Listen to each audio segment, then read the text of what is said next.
No čau, dneska točím už druhé video, to prvé ste v podstate videli včera, ale ja som ich točil hneď po sebe, ale dávam vám toto druhé až dnes, aby ste toho nemali veľa.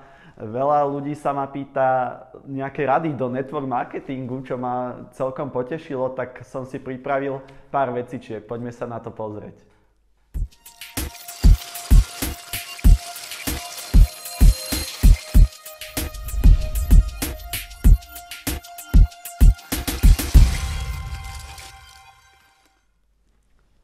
Jednotečka.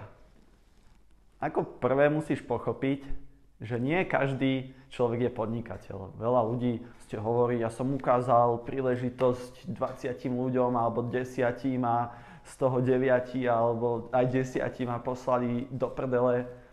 To je len super, ty sa proste naučíš mať tú hrošiu kožu, veď nič není zadarmo. Nemôžeš od každého čakať, že proste potom skočí a bude to preňho ten šálok kávy, alebo ako sa tí ľudia všelijako vyhovárajú. Nedávaj na týchto negatívnych ľudí. V podstate si povedz, že dobre, fajn, pôjdeš ďalej, oni ťa aj tak sami potom kontaktujú. Takých ľudí je množstvo, ja sa o tom ani nebudem baviť, v podstate ako môžu kupovať hen také produkty a to ľudí nebude zaujímať a toto. To hovorili aj o Apple a neviem čo a teraz sú to miliardové biznisy.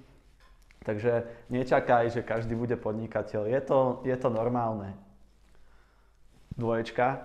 Network marketing je o vízii. O budovanie vízií a o nasledovaní tejto vízie. A ty keď tým ľuďom tú svoju víziu ponúkaš alebo chceš im ju ukázať, musíš hovoriť ich jazykom.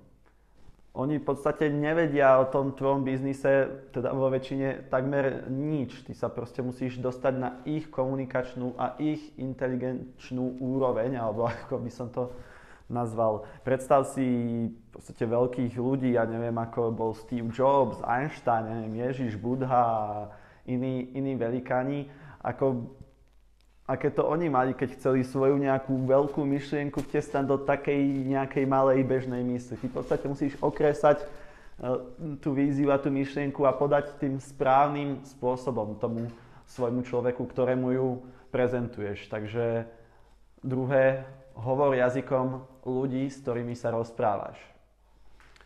Trojka. Akí ľudia sú správni do network marketingu?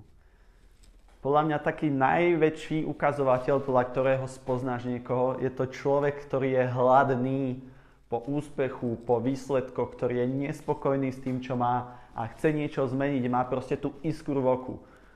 To sú tí správni ľudia, takže hľadaj ľudí hladných po úspechu, nie takých, ktorým budeš musieť ty volať a proste prosiť sa im, ale takých, ktorí teba otravujú aj o polnoci, čo ideme, ako, kedy, čo mám spraviť. Takže takíto ľudia proste aktívni, zapálení.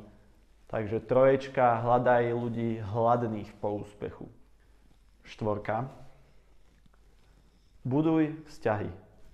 Ja viem, teraz je internet, veľa ľudí sa z toho zbláznilo, ja hovorím, že je to nejaký doplnok k budovaniu biznisu, ale buduj osobné vzťahy, stretávaj sa s novými ľuďmi, takisto buduj nové kamarátstva. Keď máš nejakého človeka vo svojom tíme a spýtaš sa ho, alebo on ti povie, že by ste boli aj kamaráti bez toho, aby existoval ten daný biznis, ako robíš, vtedy je tá práca dobre zmáknutá. Takže buduj vzťahy a buduj kamarátstva. No a peťka, ty sám si ten človek, ktorého budú tí ľudia nasledovať. Často ani nie možno až tak tú víziu, aj keď tá je dôležitá, ako sme sa bavili, ale ty si ten človek. Čiže ty musíš neustále rásť rýchlejším tempom, ako rastú oni, aby stále oni ťa chceli nasledovať a čerpať z teba nejaké informácie, nejakú inšpiráciu, nejaké rady, nejakú pomoc. Takže musíš byť ty sám posadnutý zlepšovaním sa, či už vzdelávaním, takisto svojimi vlastnými výsledkami alebo nadobúdaním nejakej múdrosti. Takže peťka, neustále na sebe pracuj a zlepšuj sa.